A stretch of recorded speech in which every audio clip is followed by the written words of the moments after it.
What a chatty crowd we have here. It's worse than parrots.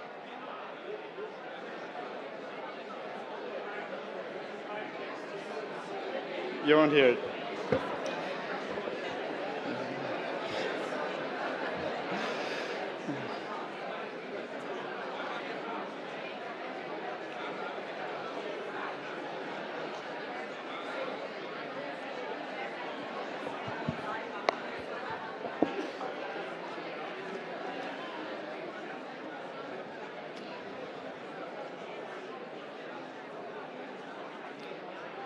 Dear friends, come in. I hope everybody enjoyed the zoo visit yesterday as much as I did. I do think, however, that our friends here at the 𝗘𝗶𝗿𝗄 Zoo, they kind of overdid it with the artificial rock work. It's like in every enclosure.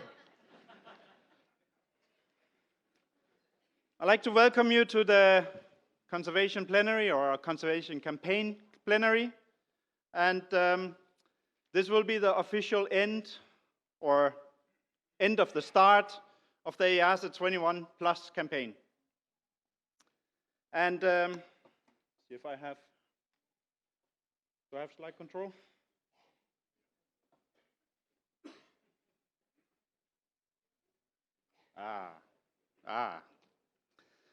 So what was this all about? There's still some confusion about what is this EAZA 21 Plus stuff. And if I asked any of you, and maybe even myself, we will have different opinions about what is the purpose of the EAZA 21 Plus and what actually did we get out of it. And what does it mean for each of us? And I hope we'll be a little wiser after this end of the campaign, but I think there's a much in there that we need to still think about. So the EAZA, we have it? Okay. So the EAZA 21 Plus grew out of a campaigning void. We had a small global pandemic, and we had absolutely no applications to do a campaign at the EAZA office. So the idea came up, we'll do a gap campaign, and that grew into a fully fledged contemplation campaign and reflection campaign, and it's about how do we fit into the big puzzle. And it's very different than other campaigns that we've been used to in the past, and it probably will be different from future campaigns that we hopefully will hear about in a little bit. But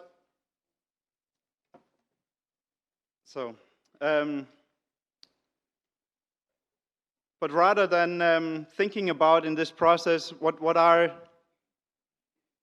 the new things we can do, we also need to think about what are the things we're doing and how can we do them better.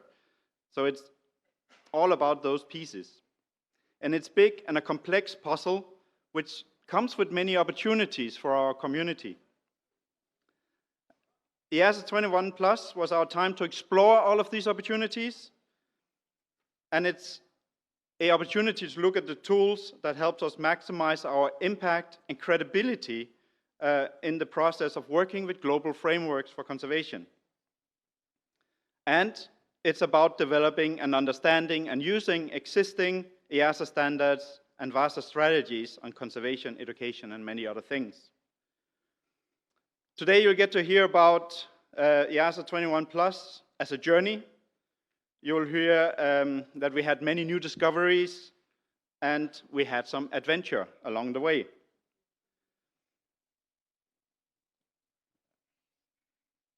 I have to use my glasses. And I have seen with my own eyes what we can achieve as a EAZA community when we are engaging with the big frameworks. And I think together we can make great things happen for nature.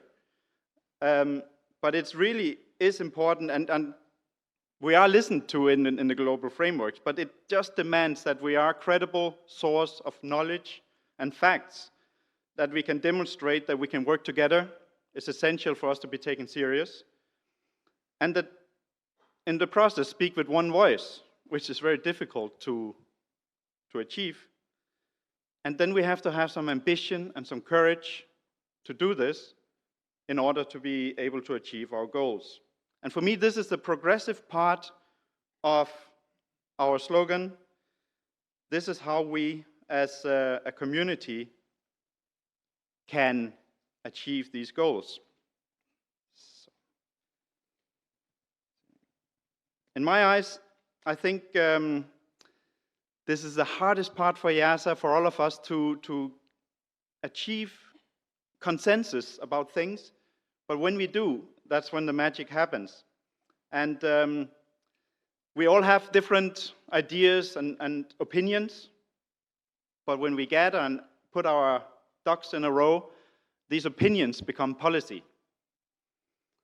So I think EAZA 21 Plus is a journey that is just starting.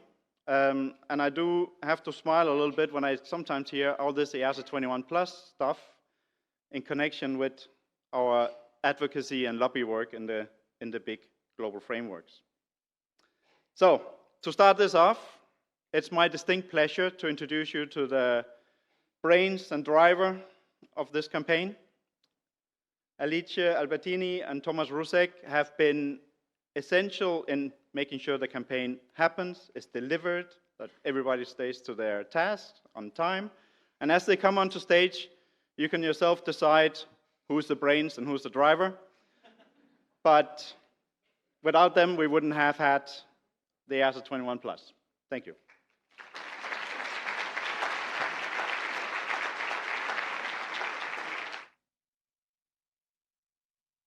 Simon. Thank you, Simon. Across the EAZA 21 Plus activities, this project has had two main protagonists. One was the staff of EAZA membership, all of you. If this is the first time you are hearing this, then technically you still have 51 minutes to sign up to the campaign.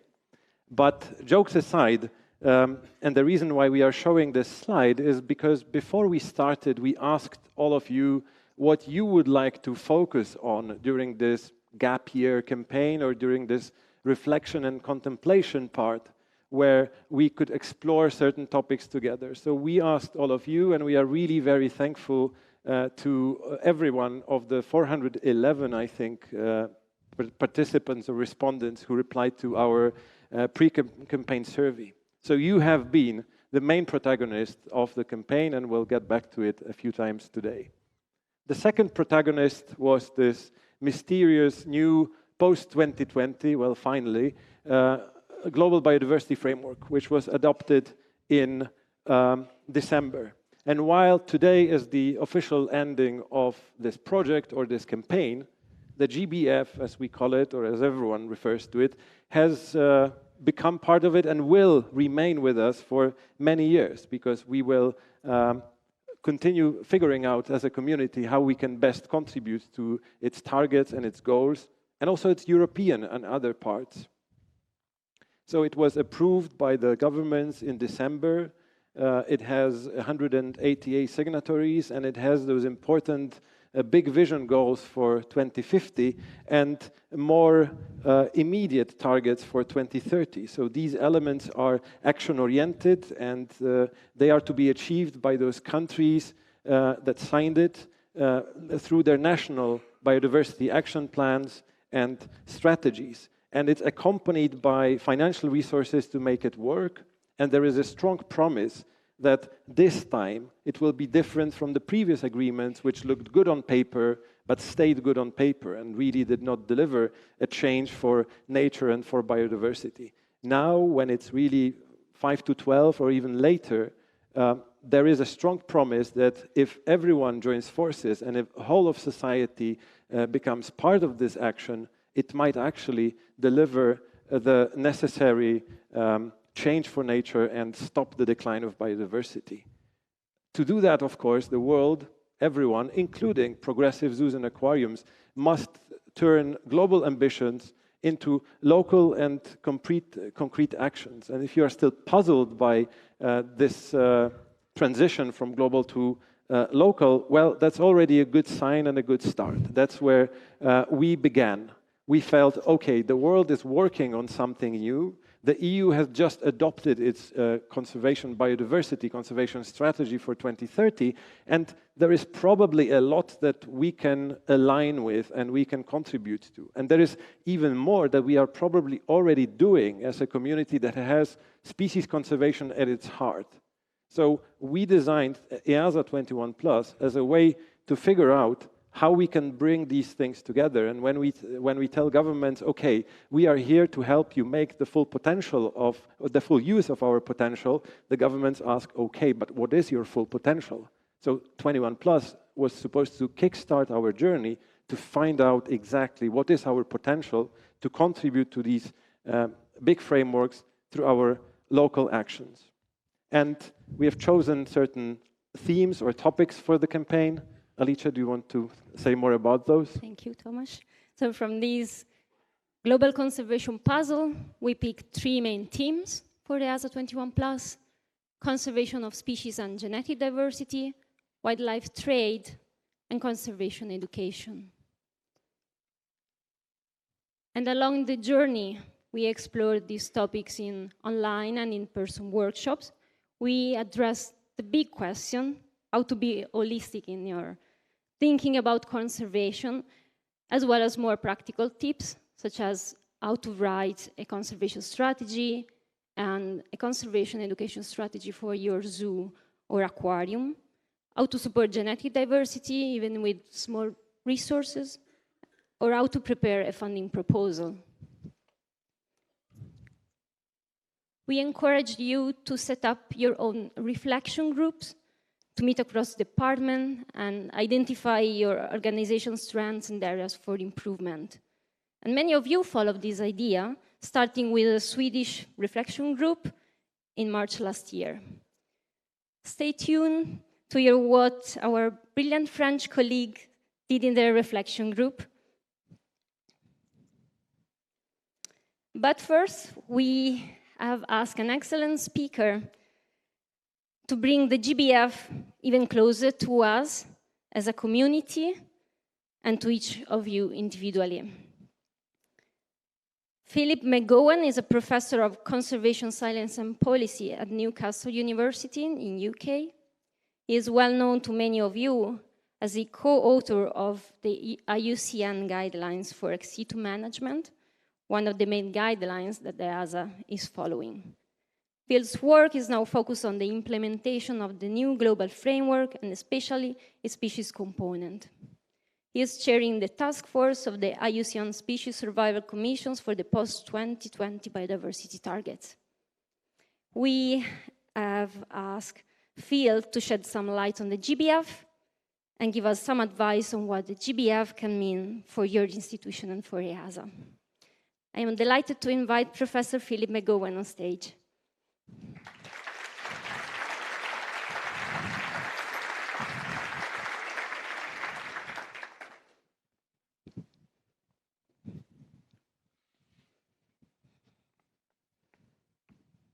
While I'm waiting the slide, I'd just really like to thank the EAZA for the invitation to come here, and also to thank What is the first file? formally in the last 2 days while I've been here. It's number 3. Or, no, wait.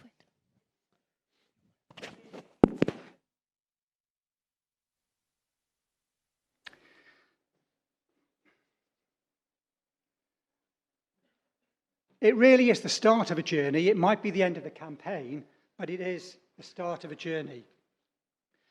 The first stop, if you like, for this journey is going to be in 2030, when we have a look at the targets and how well we're doing. So you don't have to have all of those answers ready now. You don't have to be scared by the framework. This time, it is a journey. So what I'm going to touch on today is the framework. I'll touch a little bit, and the wording underneath in italics is taken from the EAZA 21+ campaign flyer. So I'm trying to align that with the opportunities. Then I'll talk a little bit about work that we've done, combining our work as an academic institution at Newcastle with the work of IUCN's Species Survival Commission Task Force to really try and help fill gaps in the framework. And then finally, just start outlining some opportunities. From the last couple of days, it's clear that there's an awful lot of opportunities for EAZA to contribute and to become much more accepted and welcomed for the expertise that it has. The two documents on the right-hand side outline the context for the Global Biodiversity Framework. The top, the 𝗘𝗶𝗿𝗄𝗃 Global Assessment, headline findings in that, extrapolating from the IUCN Red List, up to 1 million species are threatened with extinction. Really a big clarion call. And identifying, bringing together all of the threats to biodiversity into 5 main drivers of biodiversity loss. Overexploitation, land and sea use change, pollution, invasives, and climate change. And then Global Biodiversity Outlook 5, produced by the Convention on Biological Diversity in 2020, concluding that none of the 20 HE biodiversity targets had been fully met. So an awful lot of threatened species, big pressures, and we're not doing a good enough job. That was the context. So just before I go into the framework, a couple of key points about it. It was a 4-year process, and we produced a big thing. 11 pages, 5,000, more than 5,000 words, and as we've heard, a lot of goals and a lot of targets. So there's a lot to it. We saw a picture earlier of the very end where everybody's standing up and applauding at the end of it. But the IUCN Secretary General Antonio Guterres gave a really salutary, really sobering opening address, and all of the Secretary General's speeches are online if you want to have a look. We're waging a war on nature. Ecosystems have become playthings of profit, and we need a peace pact with nature. Powerful stuff from the UN Secretary General. So COP15, and an extra working group was convened immediately beforehand because there were some really big sticking points. So EAZA as a community may struggle to agree on exactly what to do, absolutely no different from the rest of the world. The parties to the convention really didn't come up with those final documents until ministers got involved in the last few days. And one really positive thing I found is that research and other contributions from non-government actors really was welcomed. Obviously, had to go through a whole negotiation process, so not everything got in there, but it was welcome. So we saw great progress on Target 4, which I'll come on to, and genetic diversity, recognised in a way it hasn't been before. So the framework, perhaps split the whole document into 3. There's all the kind of the background and the context. Have a look at Section C. Section C is really important in really stating an invitation to non-governments to become involved. So that is really an invitation for EAZA, if it wants to really get involved. Underlying considerations, a whole of society approach. It's not just government. Collective effort towards the target, really drawing in the general public. Formal and informal education and drawing on science and innovation. There's opportunities there for a whole host of EAZA institutions and EAZA itself to get stuck in. There's a dialogue box open there, so I can't move on. Thank you. So then the real key part is this, the vision. These are the outcomes that we want to see. This is the state. I'll show you what that is for biodiversity. It takes a long time to actually see change in biodiversity. So that's why they are running until 2050. They don't want to renegotiate those goals in 2030. But the targets might need renegotiating. So we're starting off with a set of targets we've got.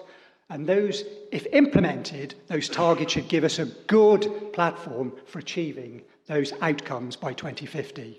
And then the final part is how are we going to implement that? So there's a whole host of stuff on capacity building, reporting, transparency, and communication. So this is the way I like to visualize the framework. We've got those, and I'm only going to talk about the biodiversity part. There's a whole host of other stuff. But looking at the biodiversity, there are the outcomes, the change that we want to see in biodiversity by 2050, and they've identified these 8 actions. So the first 3 and the last 4 are all to do with those 𝗘𝗶𝗄𝗃 5 drivers of biodiversity loss. Target 4 is a little bit different. That's because there's recognition that simply reducing all of those pressures is not going to be enough for some species. And it's great. I'll show you the contribution that we've played in getting our science into that framework. So this is the real, this is the stuff that excites me.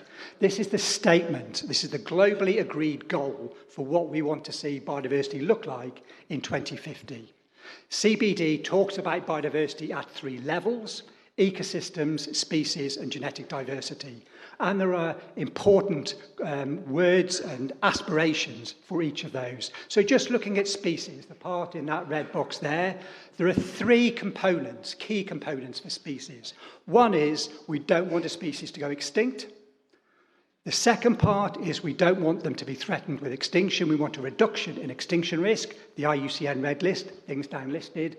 And the third part, which was not in the previous plan, is we want to see healthy and resilient populations, abundant wild, native wild species. That wasn't there before, so that's a big gain. So those are the 3 aspects of species that we're really concerned with. So putting those 2 things together, the goal and that target I mentioned, this is perhaps an easiest docking point for EAZA to get involved with the global biodiversity framework.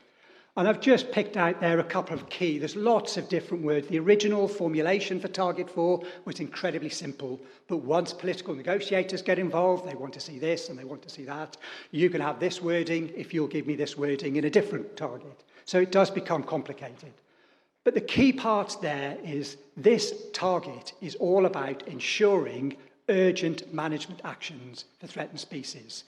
And it's not just saying, leaving that open, but there's an explicit statement that it is ex situ as well as in situ. There's a recognition that that is needed. And then the final component is looking at monitoring. It's great saying all this stuff. This is what we want to achieve. This is how the actions we think we need to do to achieve that. But how are we going to measure progress? I've circled there the Red List Index for Target 4, because if you remember, I've mentioned that the goals are about the outcomes, what we want to see change about biodiversity, and the targets are how we're going to get there. So the indicator there, the currently proposed indicator, makes a lot of sense for measuring the change in status of species. The Red List Index is perfect for measuring a reduction in overall threat. But is that the best way of measuring, are those management actions in place? So we would argue that isn't. But there's recognition that the indicator framework, the monitoring framework, is not ideal, and COP16 will pick that up in a year's time. So there's an opportunity to develop research and to think, how can we tighten that indicator? All of the urgent management actions that you guys are putting in place in situ and ex situ, how can we capture all of that to show that we could have a credible, robust indicator?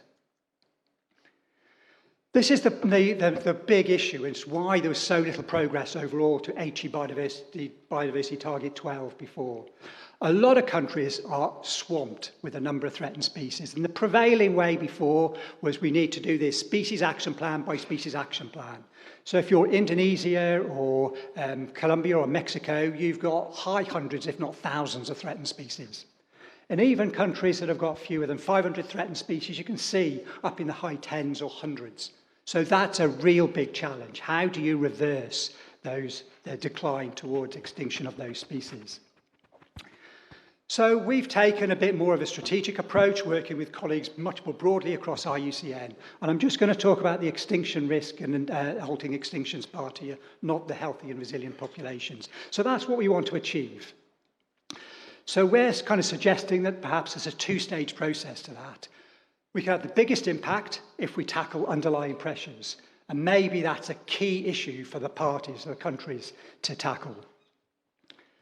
And then the second part is really ensuring that urgent management actions are in place. And we know that those work. This is a piece of our research published in 2020, which was highlighted in Global Biodiversity Outlook 5, that shows that urgent conservation action has prevented between 28 and 48 extinctions since the CBD came into force in 1993, and between 11 and 25 extinctions since 2010. during the last strategic plan. The variation in those numbers really just depends on how confident you want to be that conservation action has made the difference. But what we can say, and this is just for birds, there's another figure in the paper for mammals, but those dots at the top, those 100% confidence that those species would have gone extinct without conservation action because they've been extinct in the wild. So that is where 𝗥𝘂𝗃 management has 100% made a difference to their survival prospects, and they're now back out in the wild. So if we want to think about tackling underlying pressures, looking globally, there's 5 countries that really would make the biggest difference. If we could reduce all underlying pressures in Brazil, Indonesia, Mexico, a couple of other countries, that would reduce global species extinction risk by 30%, near enough. And we know what those major threats are. This is all analysis using IUCN Red List data. So a lot of it is land use change. But there are also key issues around invasive species and overexploitation. And we know that if we can begin to turn that tide and put in place some habitat restoration, that can also make a significant difference. So just thinking about what's going to come after us at 3 o'clock, the next campaign, Vietnam, clearly enormous potential. The dark colours there that you can see in Vietnam shows it's not one of those top 5 countries, but if you can stop extinction risk in Vietnam, tackle some of those underlying pressures, you'll make a big, big contribution to reducing global species extinction risk. And that's measurable, and it can be documented in the Global Biodiversity Framework indicator metrics. And then thinking also here, I heard yesterday about the European Species Initiative. Variation, looking at underlying pressures, there's variation between countries in the number of threatened species and the proportion of threatened species, geographic distributions that there are in places. But there's significant opportunity to combine political will with this science to guide where the European Species Initiative could actually take place. If you want to have a quick look on how that works on a country basis, South Africa got its own national red list, and that's just looking at their plant species. So we've really got that strong sense of exactly where to act. We don't have to worry about trying to act throughout the whole country. We know where those key points are. So the top right, B, that's for all threats. If we just wanted to look at invasive species, we've got exactly the same pattern down in C. And if we want to look for opportunities for restoration, it's again in the same place, all with that objective of trying to reduce overall species extinction risk. Looking at ensuring management actions, and it was really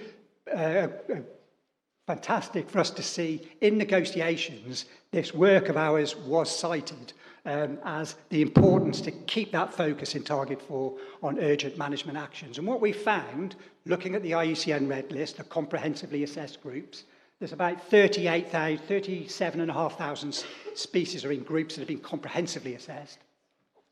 7,800 of those species are threatened or extinct in the wild.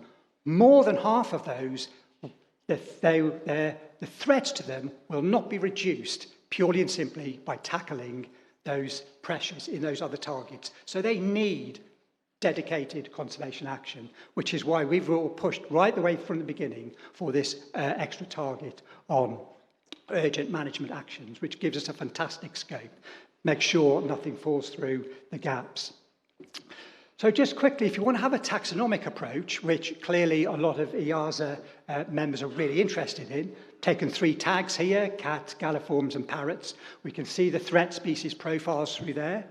So if you did want to think, where do we go to tackle underlying pressures, you're scattered across the world. So there's opportunities perhaps to the darker colours is where the threat is greater. So perhaps you want to concentrate on those places, but it's going to be a struggle to reduce underlying pressures to all parrots, taking a taxonomic approach. So that's one thing that's worth bearing in mind. But the analysis that we did on the need for Target 4 begins to narrow down some of the, perhaps the unique opportunities that species conservationists have.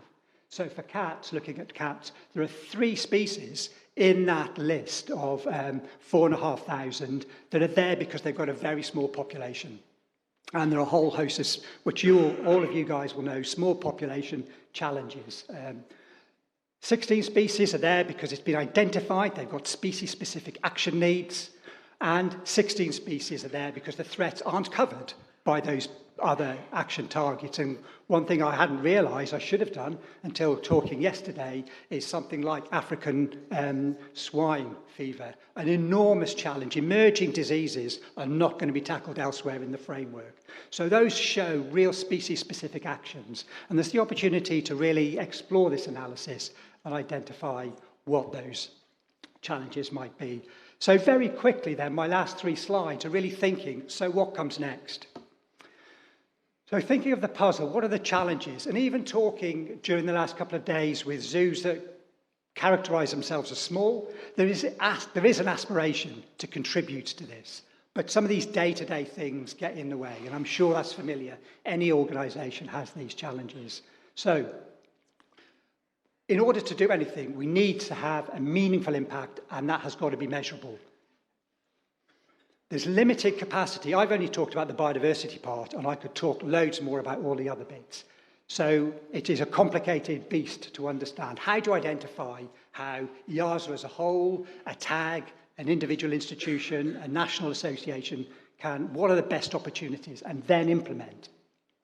All this policy engagement stuff takes time and needs effort. And I would argue few outside EAZA really understand exactly what you can contribute. It has been quite an inspiration hearing in the last couple of days exactly all this knowledge. Some of it is kept behind a membership wall, but if there's a better way of outreach, then you'd be welcome, not welcome, you'd be invited a lot more, I think, than you perhaps currently are at the moment. But EAZA has got enormous potential. Stuff I've heard about, I was hearing about yesterday, was quite inspirational. And you don't have to think EAZA has to do it all. The puzzle is a great analogy. There are other players who can be other pieces in this puzzle. So it might be the end of the 21+ campaign, but there's a journey now to 2030. So the GBF was only adopted in December. So a whole host of countries, other organisations are going to be thinking, how do we make a difference by 2030? So there's a balance between breadth and depth. Do you want to try and tackle all 23 targets, or do you want to identify a few? And that's relevant whether it's EAZA as a whole community or individual institutions. I think it's very important to focus on those outcomes. We've seen the outcomes for species that are there. So rather than think of, oh, we are a zoo, how can we contribute? Think of, we are really interested, desperate to stop species extinctions, to reduce extinction risk. So think of those things. Don't think necessarily of EEPs. Think of what it is you want to achieve with those. What's the conservation outcome? I think there's a great potential to align. You're doing so much of this already. It's just not articulated in the way of the global biodiversity framework. Could you actually think of getting it as a standing item on some of the committee meetings that you have? How are we increasingly aligning? And then there's actually being a bit more proactive, trying to have active alignment. Do you want to contribute to those outcomes in Goal A? If so, how could you do that? Clearly, there's a great obvious focus with Target 4. There's 4,500 species to look at, and you're working with many of those already, and a lot of other institutions probably aren't. Especially, I think we do need an indicator. One lesson from a lot of the climate work is what gets measured gets done. So if we can have an indicator around urgent management actions, then it'll be a much greater stimulus, not only for this community, but for others to recognise the work that is being done for species conservation. And I would urge a real plea, there was a plea yesterday, to contribute to the EAZA Conservation Database. It is a way that if you can unlock a little bit of expertise to analyse some of that data, for a relatively small pain of making that contribution, you can have an enormous gain in terms of synthesising the information that you've got and present that case for the EAZA community as a really key player in this journey going forward. So finally, a few strategic thoughts. Is it possible, is it worth to have a real clear articulation or stocktake of what EAZA can contribute? Going through those 23 targets, some, no, not of interest, but there's actually, I think, surprising amount of information, surprising number of those targets are relevant, and information can be gathered fairly quickly and easily. Countries have got to report on what they're doing in 2026 and 2029. It'd be really interesting to think of what would EAZA, could EAZA do a shadow report? Colleagues of mine at Newcastle University have done that for countries, for the UK, for the UN Sustainable Development Goals. So there is a track record. It's not an unusual thing to do, but it would be a real clear statement of what EAZA is contributing, could contribute. And then really look for trusted partners, I think, to be other pieces in this puzzle. Biodiversity, the SSC's post-2020 Biodiversity Targets Task Force clearly would benefit enormously. So I look forward to having conversations about how we can strengthen that relationship. But you know that there's a lot of countries who want help and others to achieve the outcomes that are in those goals, and there's certainly plenty of actors, other local civil society organisations that will want help in pursuing those actions. So there is still a lot of excitement, a lot of distance, and a lot of potential between now and 2030. Thank you very much for listening, and thank you very much, EAZA, for the campaign.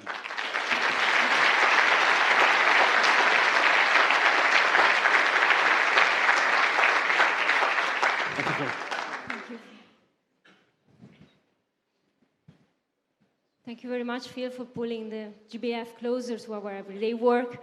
And there is indeed a lot of work for us, starting from the identification of the GBF targets we can contribute the most to, and beyond, as Phil well highlighted, measuring our contribution, for example, by making full use of the EAZA Conservation Database, and make a significant change in the way people perceive zoos and aquariums. So Phil's keynote was very closely linked to what we were discussing during campaign, especially in the workshops dedicated to species conservation. We will now briefly touch on the other two themes. And one of them is wildlife trade. You will remember from last year, from the annual conference, that 𝗘𝗵𝗶𝗶𝗃, as chair of the EEP committee and chief scientific officer at Wild Planet Trust at Paignton Zoo, gave an update, and we would like to hear what has happened and changed in the year since. Kirsten, the floor is yours, please.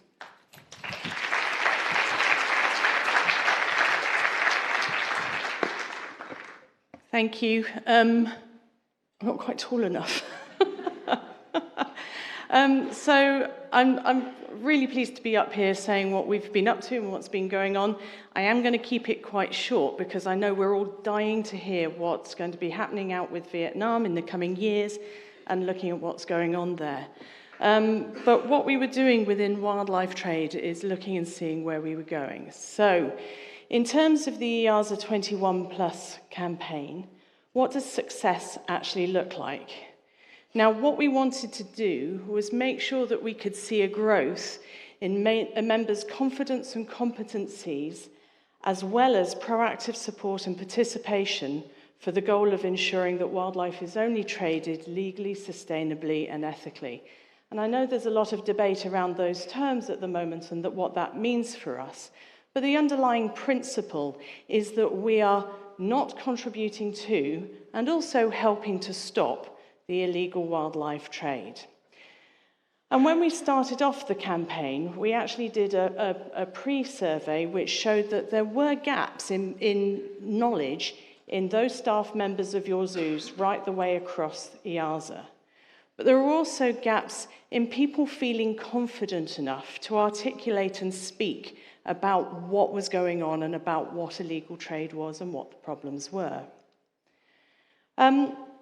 So trying to address that, trying to ensure that we could manage growth in members' confidence and competency was a very key thing for us. And when we started doing it, what we wanted to do was a very logical approach. Now, I'm not going to go through all of this, but this is an example of how we structured our thought process to try and make sure that we were targeting the right areas. So you can see that each of these sentences leads on, one from the other, with an and at the end. And then the third one goes, so that.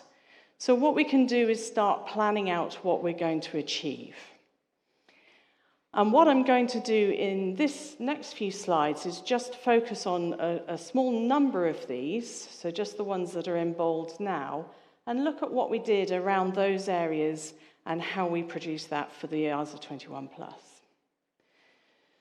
So the first thing is that one of the key things we were working on is members understand the trade-related problems and objectives of the post-2020 framework and the EU action plan against wildlife trafficking. So, as we've already heard, the framework itself took a lot of time to develop, and the COVID pandemic did mean that there were further delays to it. But it is now there, it's out and about, and it's actually, if you look on the website and look at the different goals and targets, it's in a really easily readable format that you can have a look and see where we go.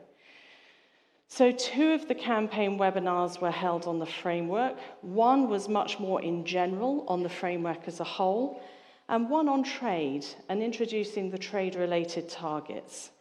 These recordings are available, and they will remain available through the EAZA website, so there's definitely a resource there that you can go back and use again, either for yourself or training members of your staff going ahead. There is definitely more work to be done to understand the trade-related problems, and that's going to be carrying on post the EAZA 21+ campaign. But it's important to highlight that there are specific areas where we worked. We were present within the Kunming-Montreal, and we were pushing for increasing work around Target 5, and we were also working around more ambition and measurable targets in the EU Action Plan for Wildlife. And that's an ongoing piece of work as well. Many of you will have heard that the EU is looking to do a consultation around the possibility of positive lists and look at a US 𝗍𝗃 Act type consultation within the EU. And that's going to be a really important piece of work for EAZA to be involved in. If we think at the next level, then we can see that what we were looking at was EAZA has a clearly defined view on what is and what is not legal and sustainable and ethical trade in wildlife. Now, the EP committee is in the process of updating the EAZA acquisition and disposition policy, and part of that will be getting some very clear definitions out.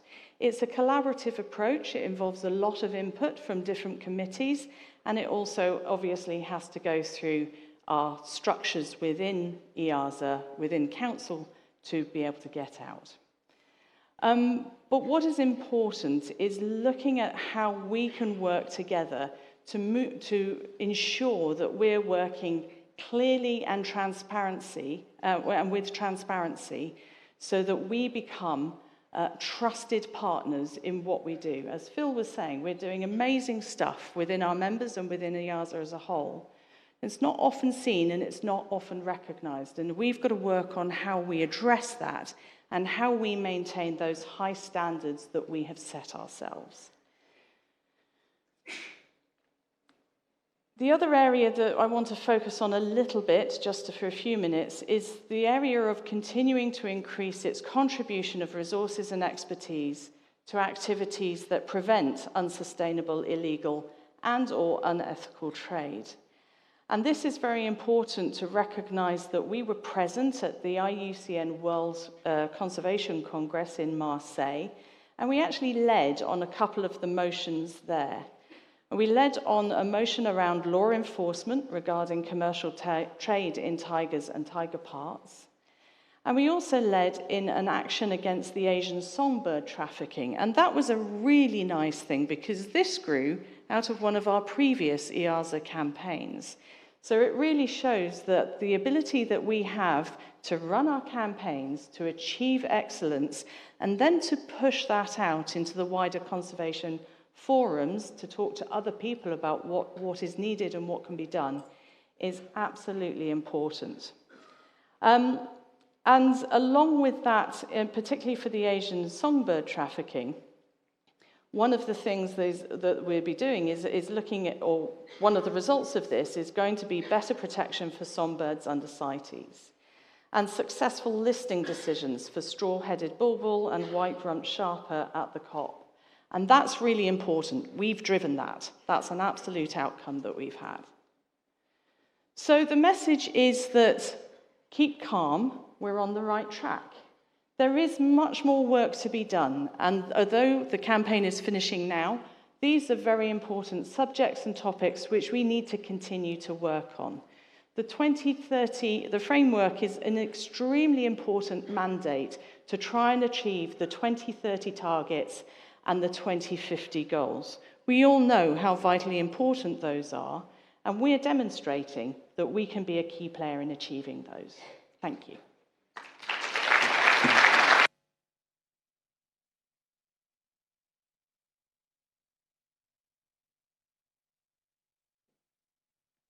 Thank you very much, Kirsten, for your precious talk on wildlife trade.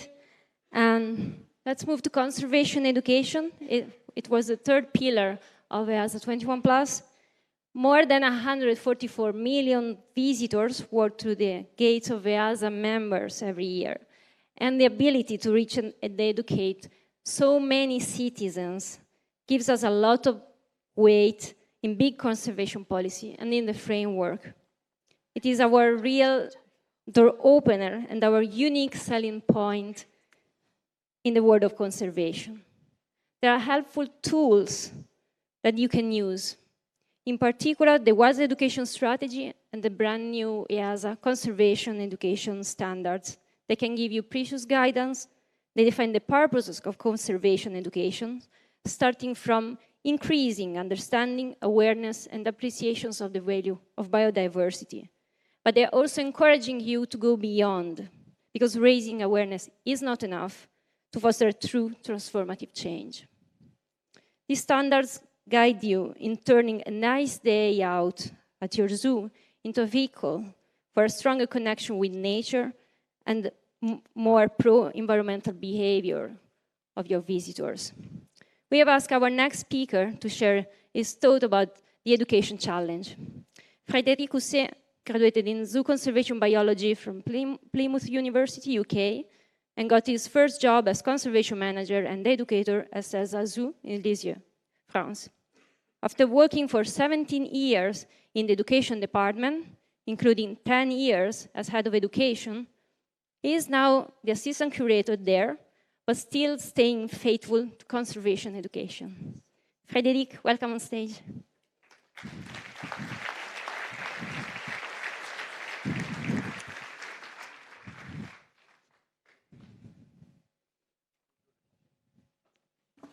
That's okay, thanks.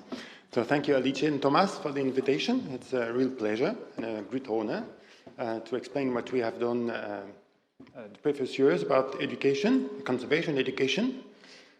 As mentioned, I'm not education manager anymore at CERZA, but it's still in my heart, so it's very important for me to explain what we have done and we are still doing because it's very important for us. We know that zoos are great places to educate. We have the knowledge, the methods to raise awareness from schools, school students, from elderly. We have different visitors, and it's very important for us to make sure that we can educate these people properly. This knowledge needs to be shared with colleagues, which is very important, but also with teachers, with other organizations, such the IUCN, such the other zoo associations. So it's really important to go on that way. We all are doing education to our visitors, awareness, but we have to share that with other people. We don't have to be shy about that. Yeah, this is some of the examples. And this is also, education is also how we create our enclosures. The enclosures we do will have a respect for the animals, but also we show the territory, the different biome, environment where our species do live. So it's important to have also very good enclosure design. Last year at 𝗘𝗶𝗿𝗄, my peers explained us and questioned us about which part of the education in the post-2020 Global Biodiversity Network we wanted to be part. And at CERZA, we had the opportunity to come together with other colleagues in order to work on building conservation education. We decided to work on it first, and maybe some of you know because we have some French colleagues, but every 2 years the French zoo educators meet to share their expertise, their experience to speak about the important topics to build this culture of conservation education. And in 2022, CERZA has the goal to organize this event, where we had 78 participants, which was a record from 42 French colleagues, French zoos and aquariums, sorry. It was very important to speak about this, and we really felt that the question matters. We also recognized that a good amount of zoos already had some working on it. It's very important to share what we already do. These 3 days workshop were a real moment to share.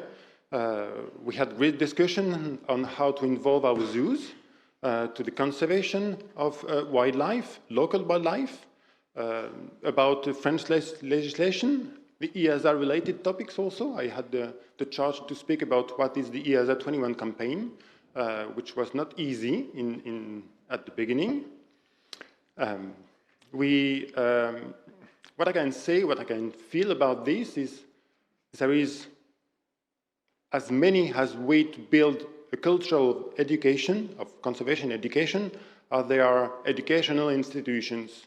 So we think that we want to go in one way, but we are all doing the same, and we have the same goal, but we do that differently, and we just have to gather all together to make sure that we have the good way. So we need to share, make sure that your educators can share their experience with the others, which is very important. Don't stay on your zoo.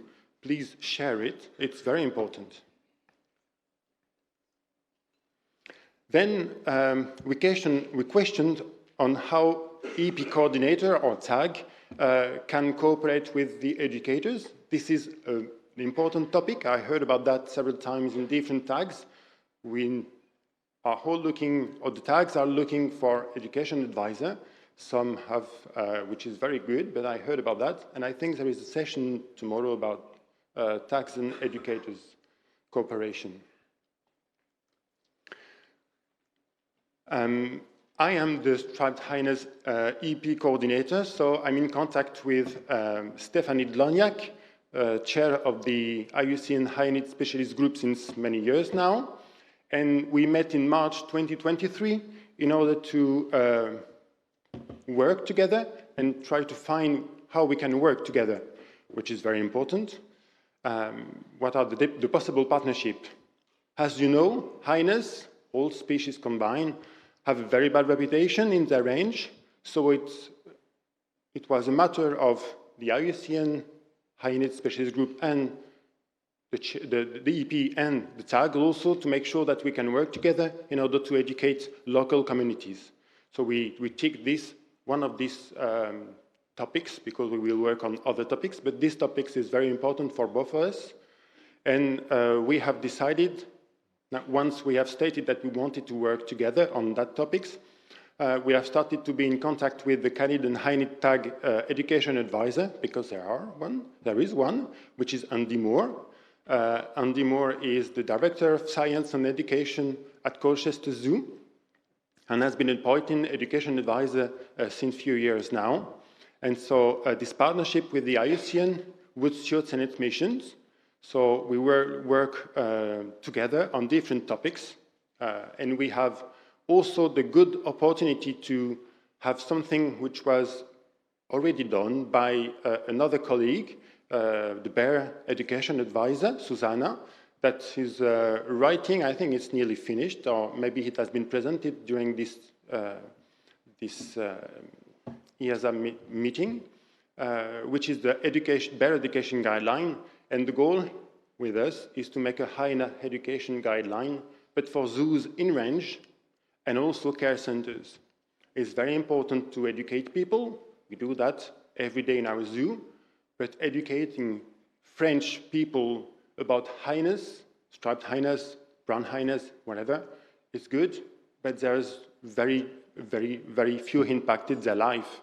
But if we do that in zoos in range, for example, for the striped hyenas in Middle East, in Arabian Peninsula, in India, it will have a better impact about education on their visitors. So that's the goal. And I'm very happy to have initiated this joint work, but lots of people can do that also. So sharing is the key word. Sharing with colleagues to gain experiences, sharing with other organizations, as we should not be shy to our education work. We are all doing great education work, and we have to increase our confidence and competence to work with international agreements and to be more effective in this conservation. Thank you.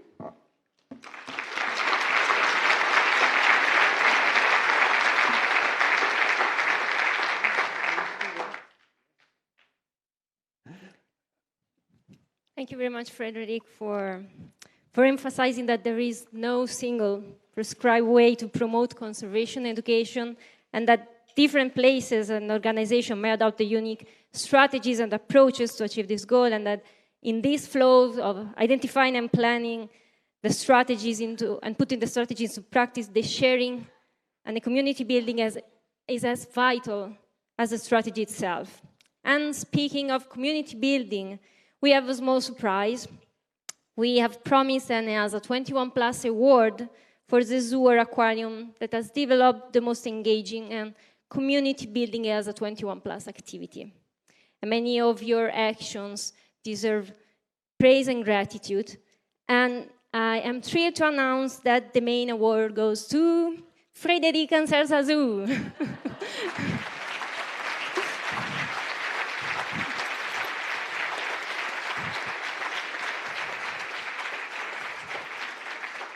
You may have heard about Belgian chocolates in this conference before. What better gift to the best, most community building initiative? Thanks a lot. Congratulations. Thank you. Congratulations.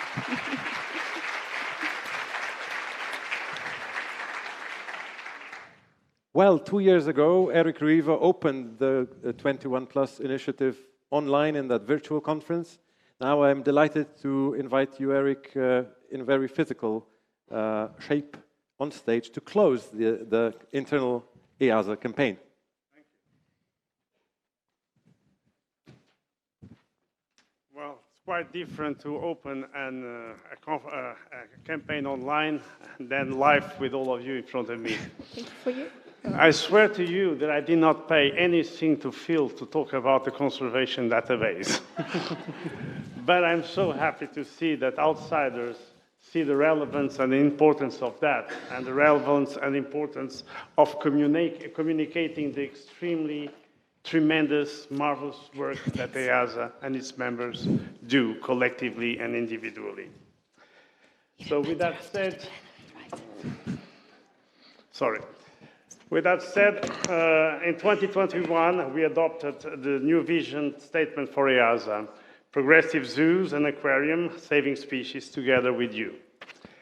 It was our recognition that we have a responsibility to help to save biodiversity, to save species, and to make the best conservation impact we can.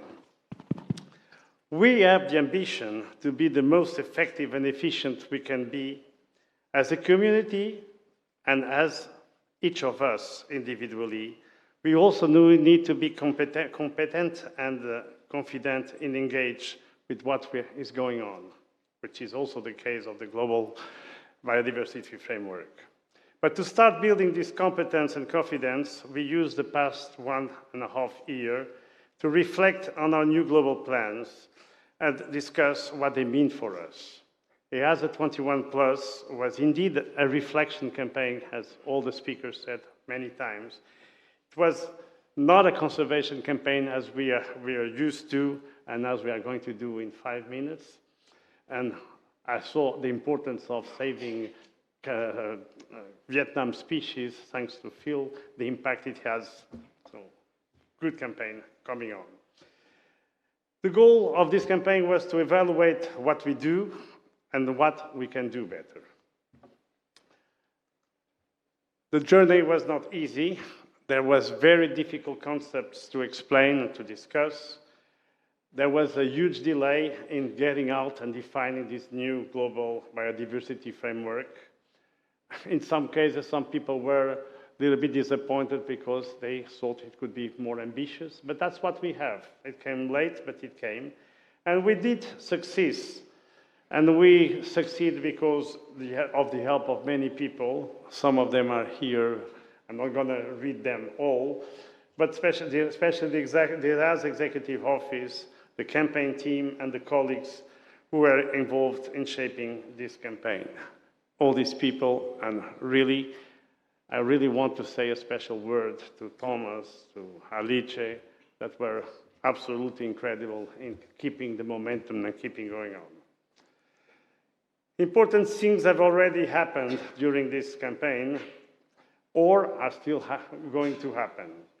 But we had 3 fields, the 3 main topics, and I want to highlight the fact now that we have new field conservation standards, we have conservation education standards, and in the pipeline, very soon, acquisition and disposition new policies. That will help us to be more active, more recognized in conservation, in education, and in wildlife trade. Our great speakers today have shared precious strategies and tools to place menu tiles in the global puzzle that we all know now. But where do we begin, you may ask? Well, that's what the EAZA 21 Plus was and is still all about, keeping you with knowledge and sparking inspiration. You can imagine again this journey as a jigsaw puzzle. You take a look at the picture on the puzzle, and that's our end goal. We want it to be complete, and we have to do a part of it. Now let's work backwards from solutions, and you ask yourself, how do we get there? One step at a time. One step at a time. Start mapping your plans, moving from where we are now to the thrilling destination of where do we want to get and how to get there. But none of us can complete the puzzle solo, especially when we're talking about the global biodiversity framework that was highlighted by Phil, that was highlighted by Frédéric, and all of us. It's all about teamwork, and EAZA is a teamwork. You have to collaborate with your local partners, approach your local institutions to understand your country's conservation priorities, and to be sure to get notice for what you're carrying out in your zoo and aquarium. Remember, every success story you have heard is a result of a beautiful collaboration of many people and institutions and diverse partners. Sharing ideas, expertise, and knowledge is the secret source to our holistic thinking, where the whole reality becomes greater than the sum of its parts. And again, I want to thank you, all of you. I want to thank you, the team that worked to put this campaign on, but not only, because it was all about you. The 400 anonymous colleagues that replied to the pre-campaign survey, all of you that joined the online and in-person workshops, and the speakers that presented in the webinars. Again, it's a so big list, we are not going to read all the names. The journey continues, but the EAZA 21 Plus is first stage of this campaign that will go until 2030, 2050 with the global biodiversity framework. This first stage has come to an end, and with that, I am officially declaring the EAZA 21 Plus closed.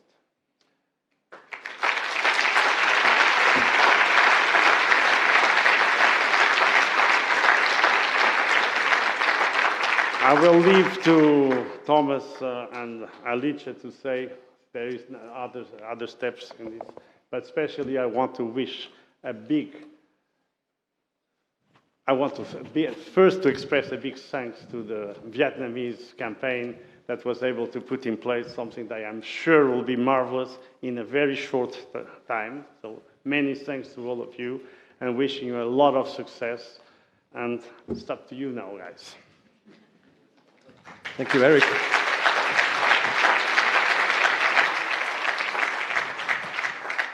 Throughout the past year and a half, we have heard a lot of excellent advice and ideas, all the way up to excellent keynote from Phil today. We will filter those ideas and advice together with the campaign team and the conservation committee so that it can construct a coherent toolkit or resource kit for you to use in your daily work and for EAZA to consider for the years to come. So that will come your way in winter. In the meantime, in the weeks after the conference, we will launch a post-campaign survey to hear how you have engaged with the campaign activities and whether they have helped you in your everyday work. Hopefully that will be a reflection moment for you, but it will definitely be helpful for us to assess the campaign better. So thank you in advance for filling the survey when it arrives in your mailboxes. Well, the EAZA 21+ red curtains close today, but get ready to be inspired once more as new curtains will open a new campaign chapter. And a big thank to everyone. I'm so grateful to Tomasz and the brave EAZA 21+ team, and to the great speakers we had today and the inspiring conversations we had while preparing for this event. A warm welcome to the Vietnamese team.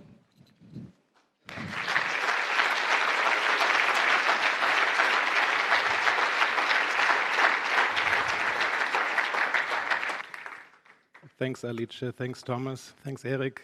Dear colleagues, the last few days we had a little bit teaser talks. I gave a lot of buttons to many people, and my colleagues did too. And during the last few years in 21+ campaign, in the last hour, many of us exchanged experience. We thought about our role in the global community of conservationists. And some time ago, 𝗤𝗏𝗫𝗃, who can't be here today, had some ideas to support species conservation and put a lot of these ideas to action and show what we can do if we join forces together.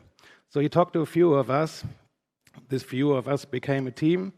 We developed a campaign, I think, in a record time, more or less. And so we are here to present the Vietnamese campaign, and we want to join forces to save Vietnamese species.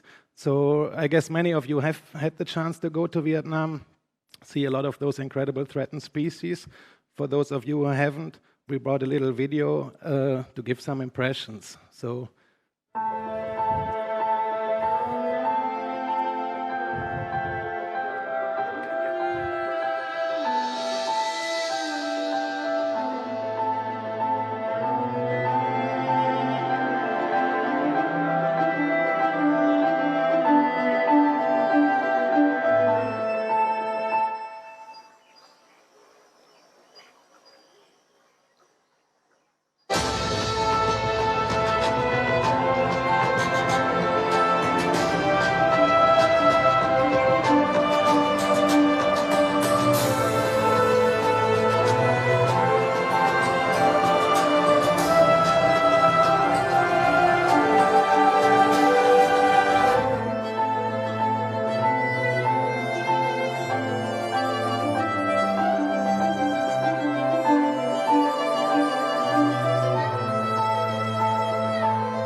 Dear colleagues and friends, after 3 years now of our policy campaign, we are now back on stage with a true species conservation campaign. And what could be better suited for it than the incredible biodiversity of a fascinating country in Southeast Asia?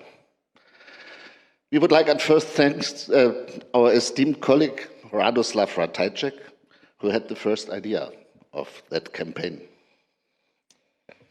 Many of us are keeping and breeding species of Vietnam. Many of us are involved or are supporting the species in situ conservation program. Our institutions are ambassadors and sometimes the unique and last chance for their survival. The campaign is needed because Vietnam's rich biodiversity is under peril due to poaching, illegal trade, and habitat loss.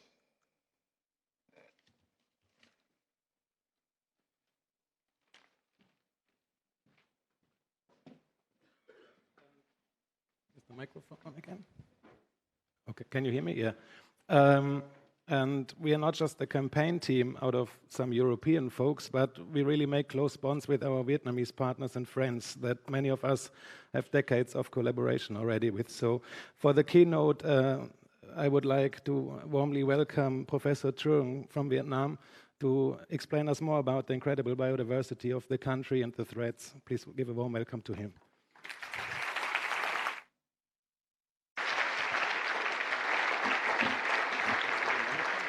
Yeah.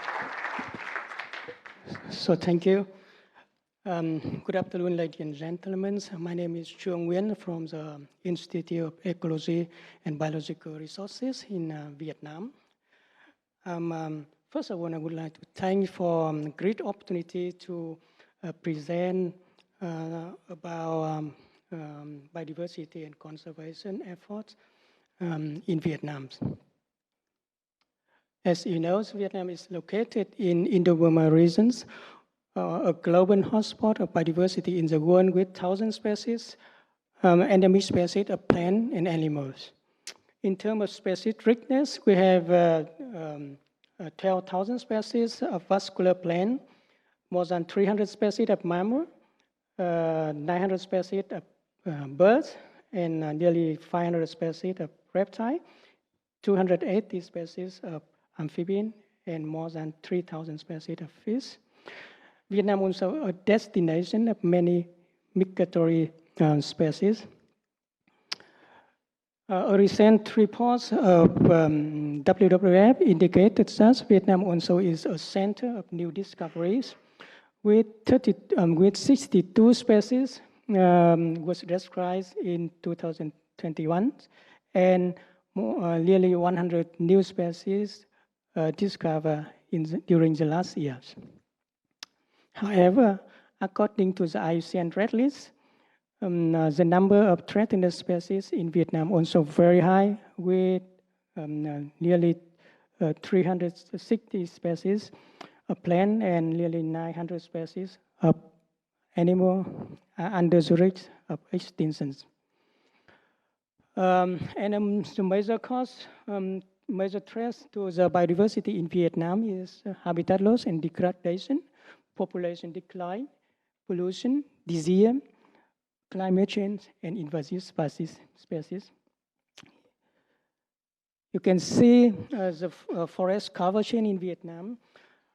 In 1943, we have more than 14 million hectares of nature forest. However, it is only 11 million hectares in 1990s.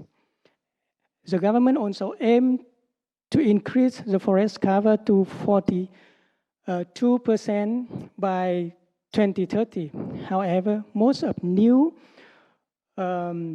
forest is plantations, and the nature habitat of wildlife species is also affected by human impact. For example, cultivation activities, forest fire, timber logging, and cattle raisings. Vietnam is the home of 29 freshwater turtles.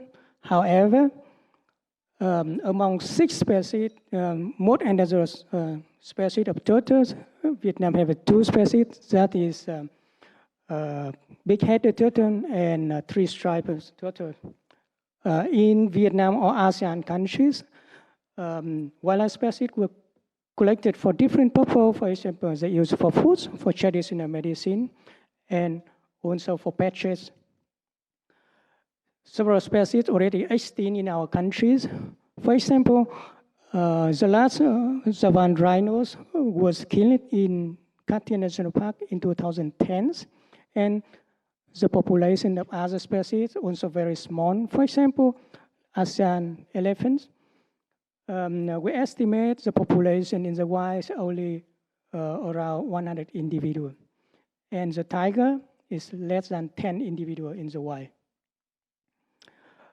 Water pollution is also a big problem for aquatic species, both in the freshwater or marine ecosystem. Recently, we have a pollution crisis in central coast of Vietnam by the Formosa companies. In the context of changing world, we try to do our best for biodiversity research and conservation. During the last decades, we discovered 3 new genera and more than 650 new species from Vietnam.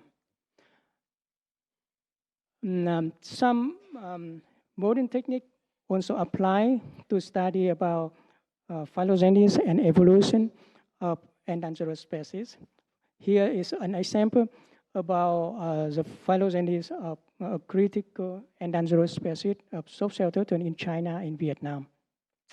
Before time, this species know only from 4 individuals, 2 in Vietnam and 2 in China.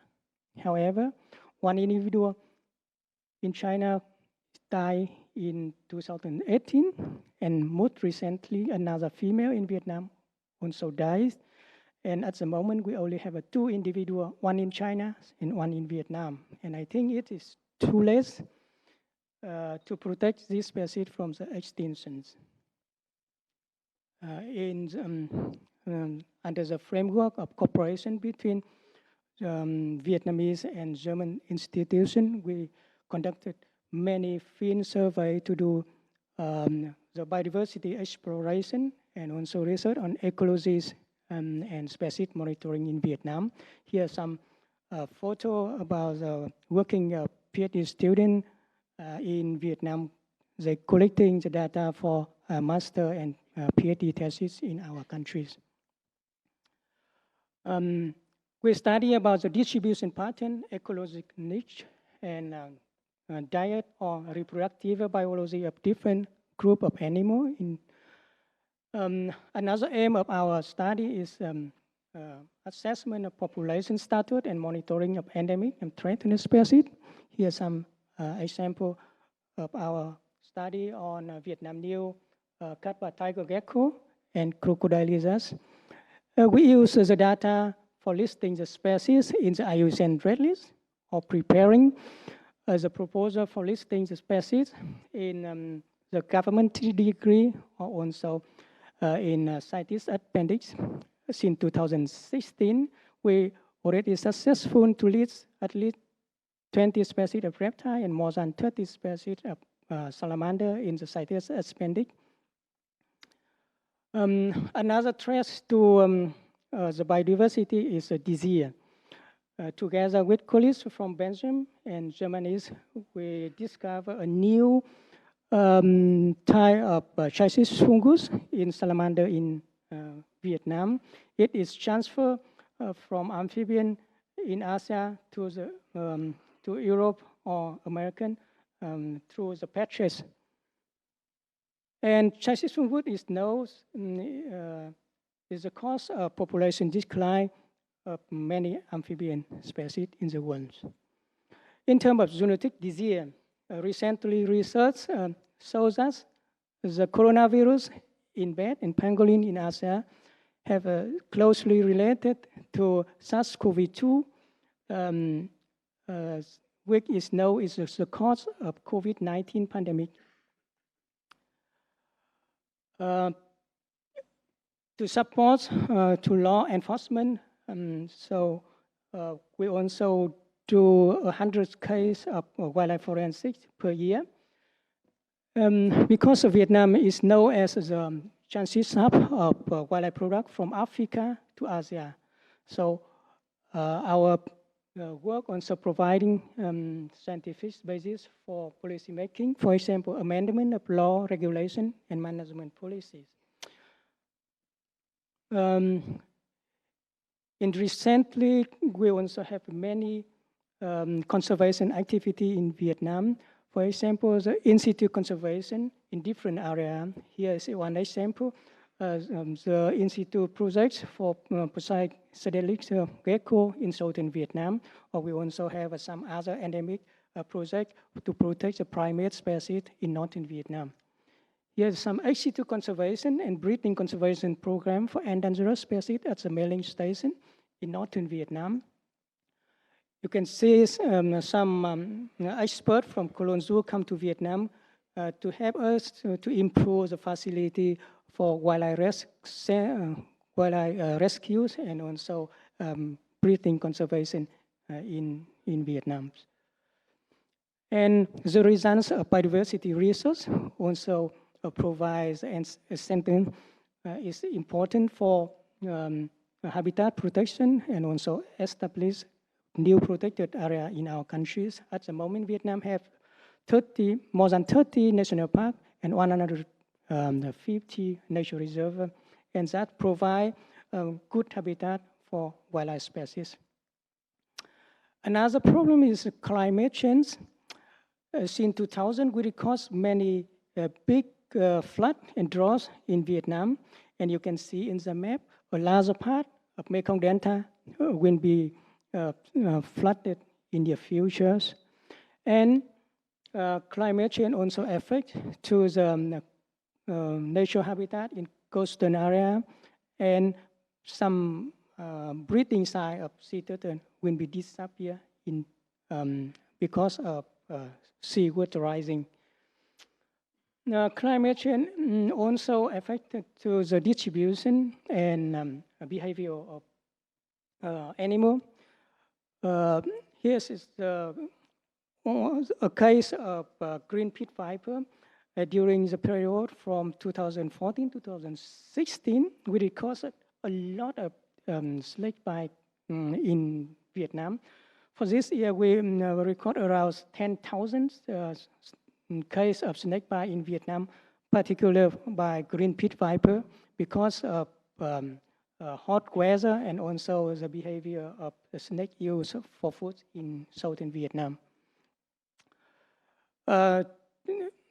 To study about the distribution of endangered species, we also use species distribution modeling for to predict the potential distribution and suitable habitat for endangered species. For example, here is a study about the crocodile lizards, and based on our result, we are successful to find a new population in the border area between China and Vietnam.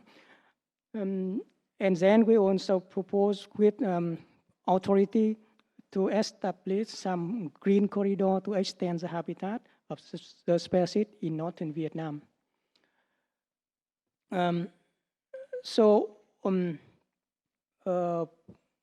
The research and conservation activity is also important. However, a lot of things need to be done for nature conservation or species conservation in our country. For example, we have to mitigate the human impact and climate change. Also, implementation of green development, for example, reforestation, sustainable use of natural resources, and it's more important, we need more conservation efforts like the Vietnam campaign of EAZA. Finally, public awareness is also very important to encourage the young generation to involve in the nature conservation. And for species conservation, I think all organizations and people should be a part of this campaign. And in this occasion, I would like to thank the great support of EAZA. Thank to all of you for the help to protect our biodiversity. Thank you very much.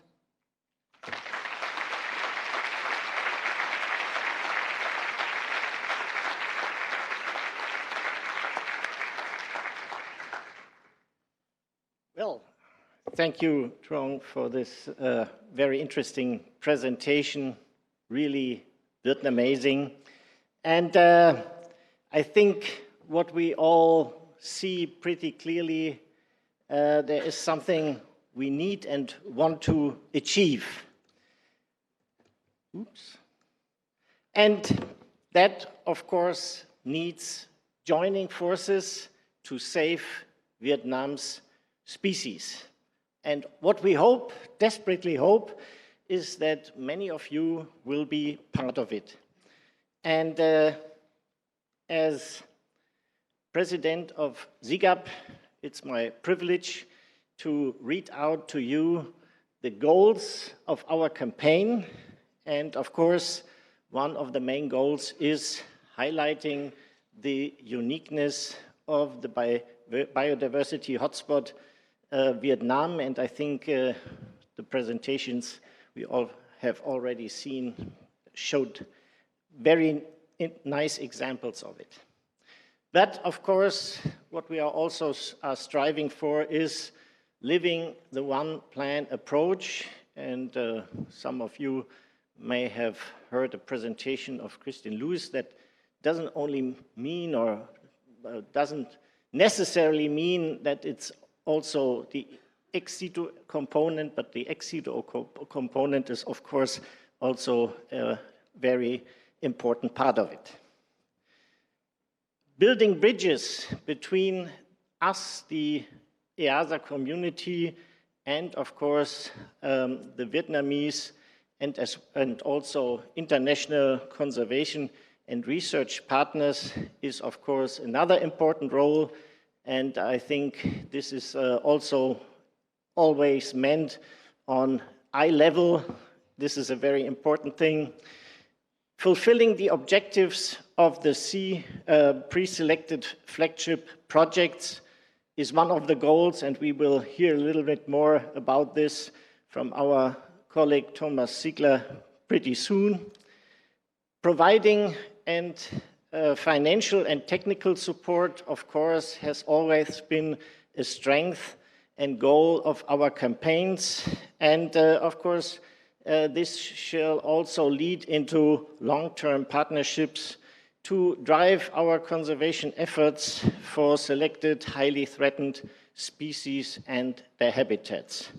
And finally, of course, we are in a zoo world strengthening the ex situ conservation efforts for highly threatened species at EAZA institutions should be in our focus.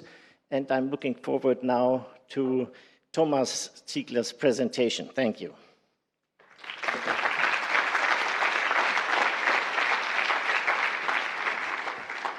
Yeah, thank you very much, dear Jens Ove.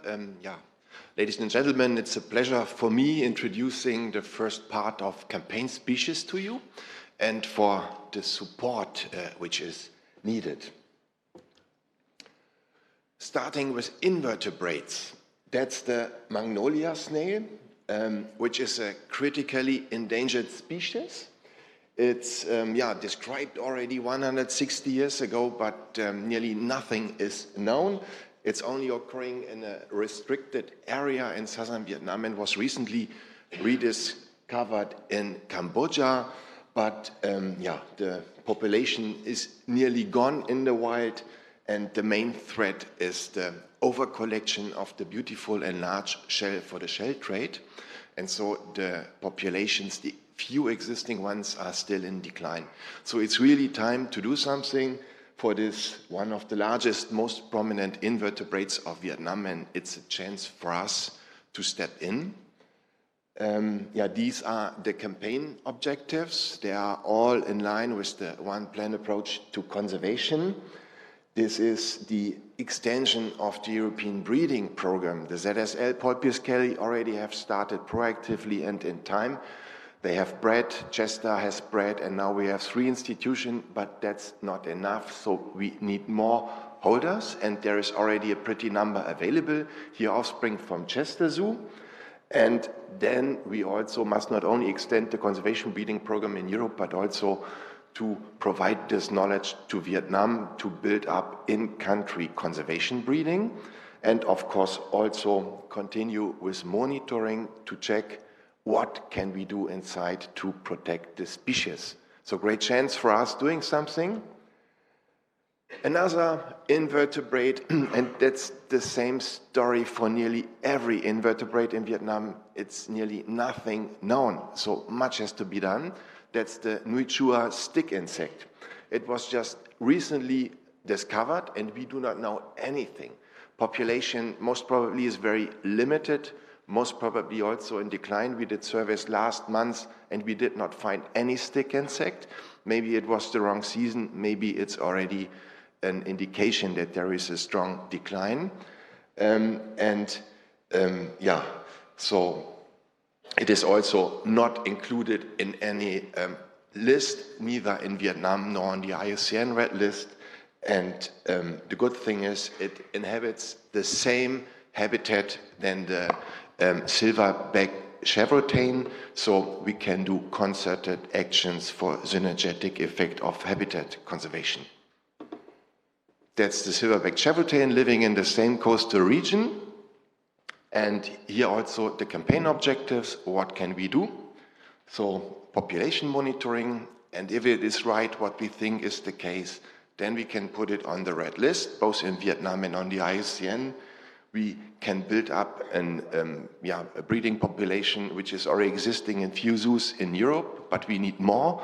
And we can build up an in-country conservation breeding program here with our partners from the Southern Institute of Ecology, and they already offered us their greenhouse for build-up of a conservation breeding, and of course also site-specific conservation also for the 𝗘𝗵𝗶𝗴𝗍𝗂𝗃. For fishes, that's the hill stream loach, but this is only one species. It is standing for itself, but also for all the other colleagues which are threatened, ornamental fishes in Vietnam. And so we do not know much of the species, which is microendemic, which is threatened, and also in here, conservation breeding program can help to protect this vulnerable species. And these are our objectives: do monitoring, and then study population size, and collect also some of the topotypic individuals for a pure lineage of conservation breeding to be established in Vietnam with the partners previously mentioned in the Southern Institute of Ecology. They already have some aquaria available, but also in the Station of Wildlife at Risk, with which we already long-term cooperate together. There's also 𝗏𝗏𝗏 in the picture, and they also have expertise with keeping fishes, and they are also ready to help us building up conservation breeding programs in Vietnam, not only for the hill stream loach, also for other threatened ornamental fishes. And for that, we also have to do with our partners together surveys, finding other threatened taxa, and then build up ex situ colonies. For amphibians, it's a cool story, the Vietnamese crocodile newt, which Chong has discovered some years ago with his colleagues and described. It's an endemic species for Vietnam, and it's a cool story for reverse the rat, because this species was endangered and now is vulnerable. It's still threatened, but already much has been done, and this is the reason why it was downgraded. It's a microendemic species only occurring on 4 sites in northeastern Vietnam, and you know these species are the first one which will go extinct because they are very sensitive and have a very small population size, and it is listed as endangered in the Vietnamese national red list. And as I said, because already much has been done, it was downgraded on the IUCN red list. More than 400 individuals were already bred in the Cologne Zoo based on specimens we received from Chong's institution, the Milin Station, and we could already start to building up a European network, but more of you are needed to help to extend that. We already have citizen conservation in the team, and we already did repatriation and sent animals back to the Milin Station, where they are subsequently also reproduced. So it's already some nice stories, but much more has to be done.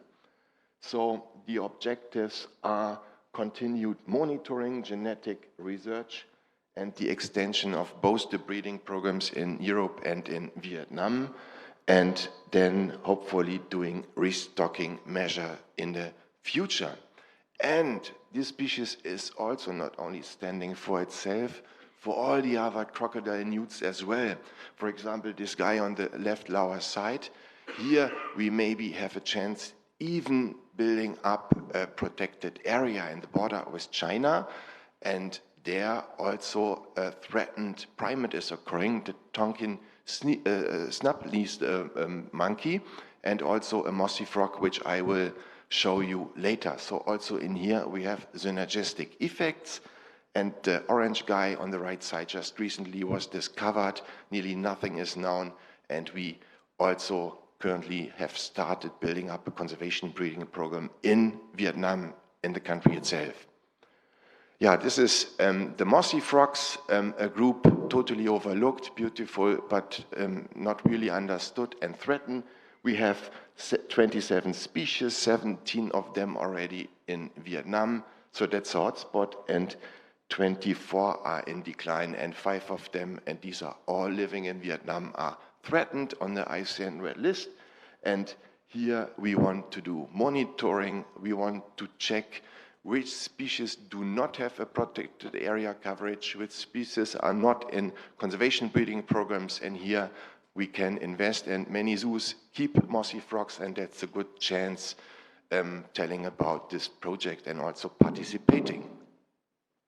Last group from my part, it's the reptiles. This is the Vietnamese pond turtle, and this is one of the most threatened turtles in the world, critically endangered. And yeah, it's believed to be extinct in the wild. There is no protected area, and much is to be done for the species.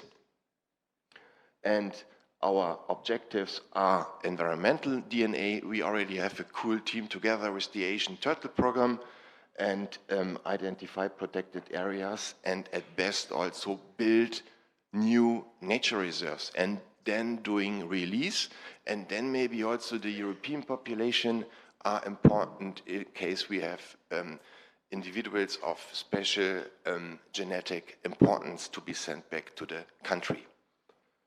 Yeah, and this is the last species for my part. This is the Vietnamese crocodile lizard, just recently discovered and described, but only to be estimated with 150 individuals in the wild. It is heavily traded, and luckily we could already build up breeding programs in Vietnam and in Europe until F2, and yeah, meanwhile more than 20% of the natural global population, which clearly shows zoos can make a difference in conservation. And the red part is this small area where the Vietnamese guys are occurring, and our objectives here are secure the habitat, doing awareness, continued breeding, and extension the breeding program, and the Ministry of Vietnam has plans to do restocking next year, and we could also step in here. And this picture with Professor Chuang nicely shows that we can make it together, and that's a great chance for us, and I hope many of you will step in. So, and now, Michael. Thanks, Thomas.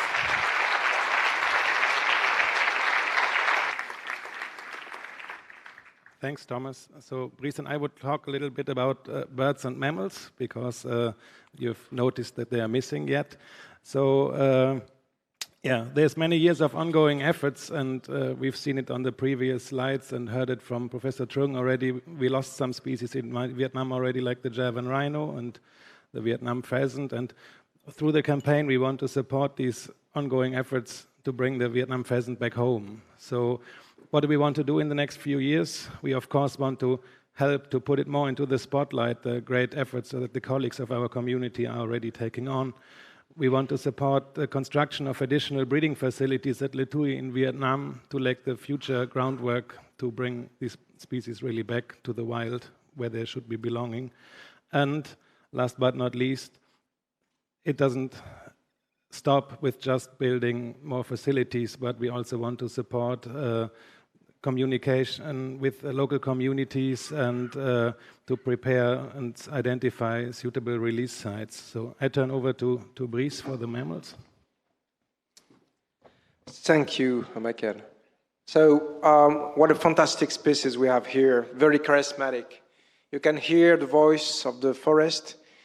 This is the northern white-cheeked gibbon. It's ambassador of all the gibbons, and especially the crested gibbons in Vietnam, Laos, and all the peninsula.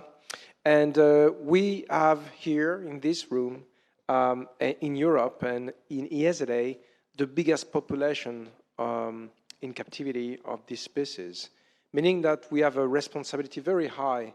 And the objective of the campaign will be to develop and create some links with 𝗥𝗂𝗶𝗰 population in Vietnam and support notably rescue centers, but also programs in the wild.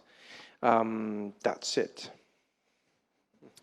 Yeah, as you've seen, sorry, I didn't want to take this from you, Brice.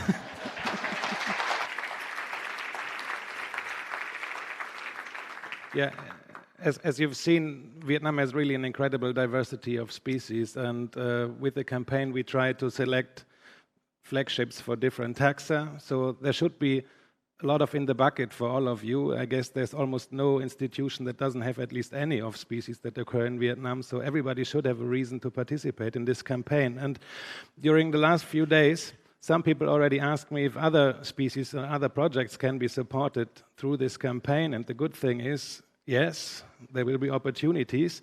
We are still discussing the final parts of how to engage with the campaign, but if you are involved with EEPs for threatened species that have a relevance to Vietnam, or if you work with organizations that work in Vietnam and are very conservation-minded, then come and talk to us. We're currently developing the process to get under the umbrella and be part of it, and find us in the next few days or email us later on. Yeah.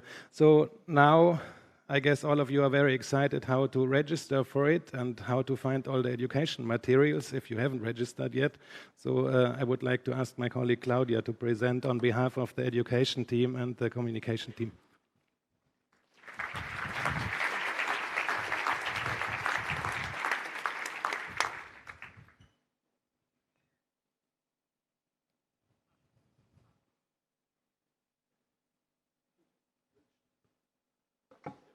It's a bit hard to see here.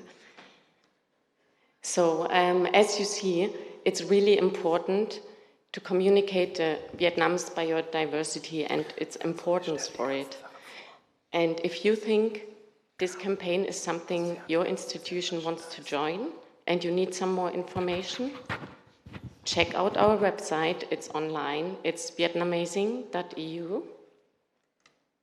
You can register there. I know some of you have done already, but please let our registration inbox explode today. Once registered, you can enter the download area, and then you find all the communication material which Lucia and Ruth and Leipzig Zoo have prepared for you to use. So we have prepared promo panels in different shapes.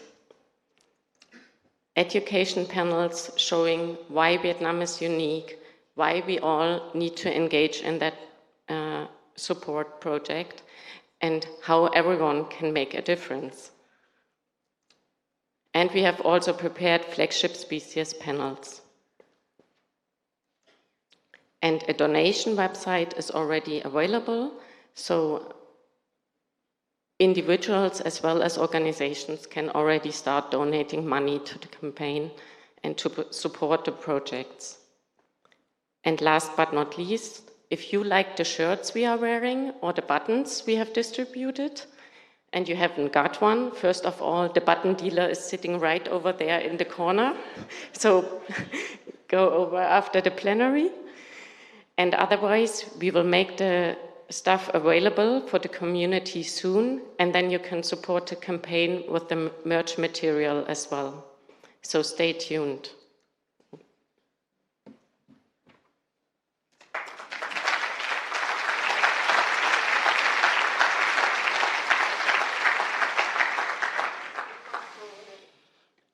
Dear colleagues, so I can promise you one thing, the worst of the whole campaign is me now.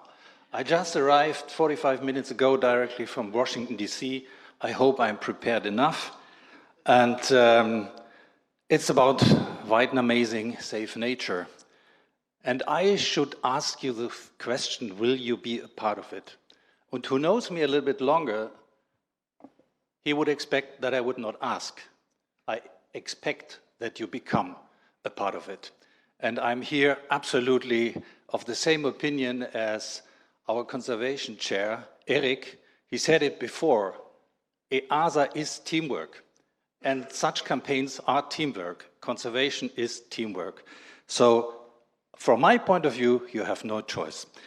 But if we have not convinced you enough, maybe that changes your perspective. Nochmal klicken.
Yes, and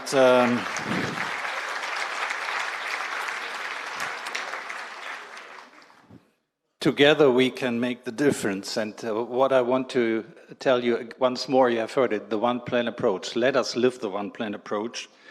And now we want to challenge you. Means with this QR code, and I promise the first 3 who register now in the room get a free beer from me at the bar. And now it's our turn.